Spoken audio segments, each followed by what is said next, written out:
कुछ एक झूठ हमारे दिमागों में बैठा दिए जाते हैं। जैसे आप सब ने यह कथा पढ़ी होगी कि एकलव्य का अंगूठा कटवा लिया द्रोणाचार्य ने, पढ़ा है ना आप सब ने? पर यह बताइए कितनों ने महाभारत में स्वयं पढ़ा है?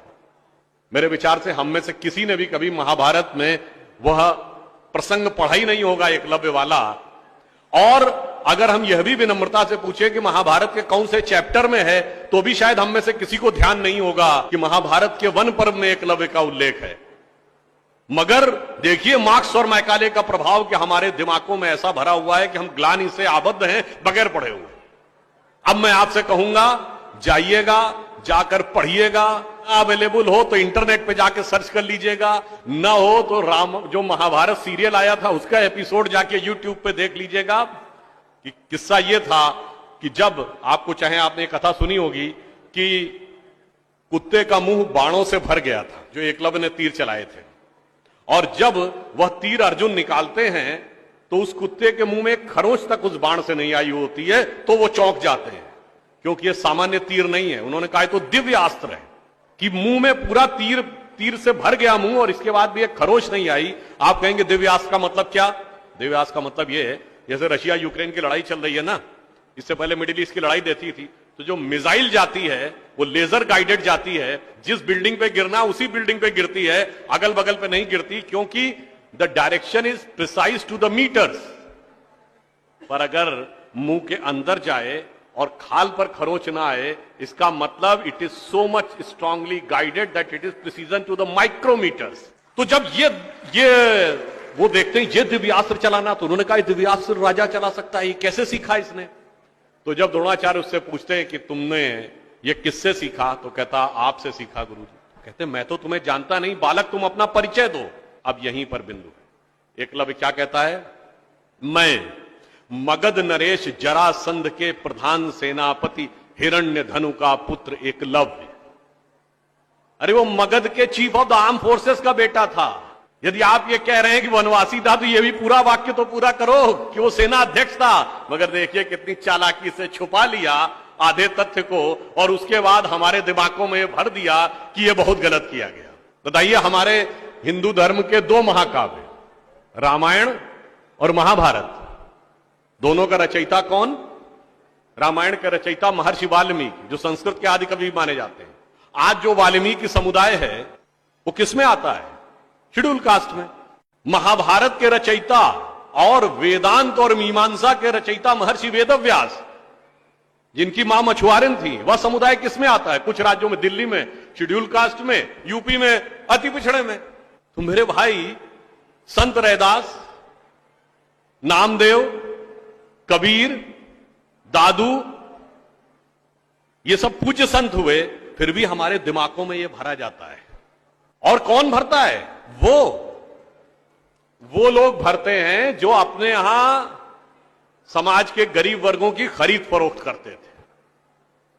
और आपको यह भी बात बता दूं, जब हम कभी अपने यहां कहते हैं फॉरेन ट्रेवलर्स ने दिखाओ क्या लिखा है, तो मैं यह बात आपसे कहता हूं, इसको भी जाके चेक कर लीजिएगा। किसी फॉरेन ट्रेवलर का सबसे ऑथेंटिक जो रेफरेंस माना जाता है, वो चंद्रगुप्त मौर्य के समय में मेगस्थनीज आया था ग्रीस से, जिसने अपनी किताब लिखी है इंडिका, आज से 2300 साल पहले।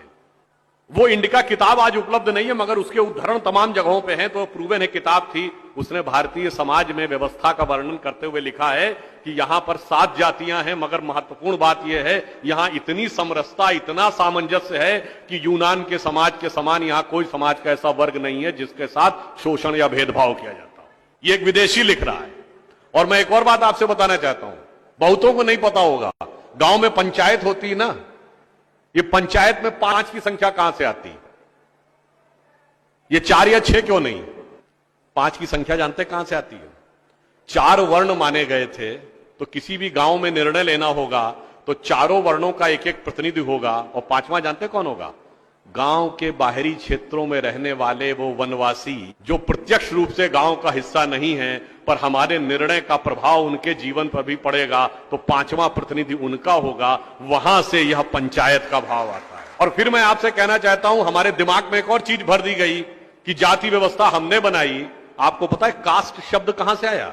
ये कास्ट अंग्रेजी का शब्द नहीं है, ये पुर्तगीज भाषा का शब्द है।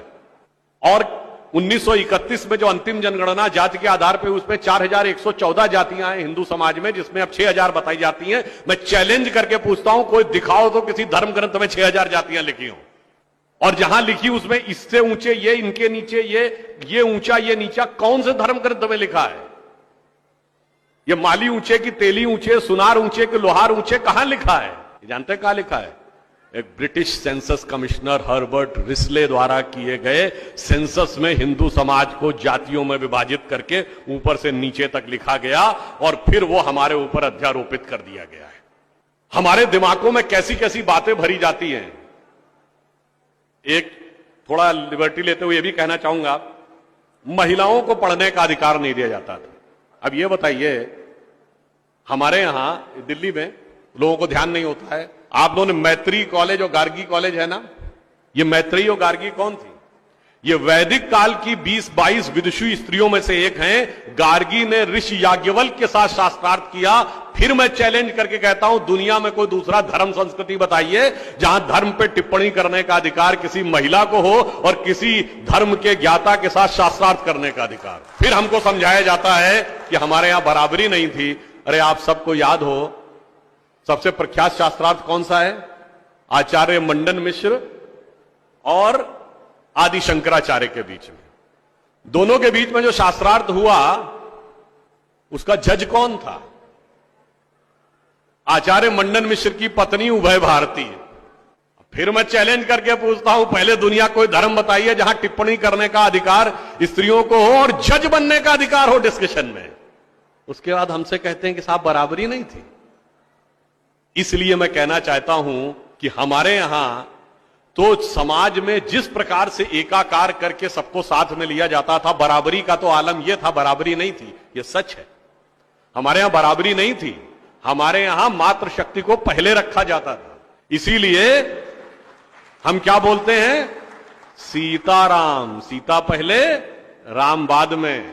लक्ष्मी नारायण, लक्ष्मी पहले नारायण बाद में। गौरी शंकर, गौरी पहले शंकर बाद में। राधे कृष्ण, राधा पहले कृष्ण बाद में। माता पिता, माता पहले पिता बाद में। और इसीलिए हमारे जितने भी प्रतीक हैं, भारत भी माता है, धरती भी माता है, प्रकृति भी माता है, गीता भी माता है, गंगा भी माता है, गाय भी माता है, गायत्री भी माता है। और ये केवल कोई आध्यात्मिक धार्मिक बात नहीं है।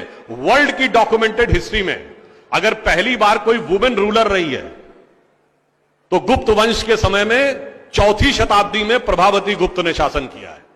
उसके बाद अहिल्याबाई होलकर, रानी दुर्गावती, रानी झांसी, वो सब तो आपने बहुत सुना होगा। अब वो लोग आके हमको समझाते हैं कि बराबरी नहीं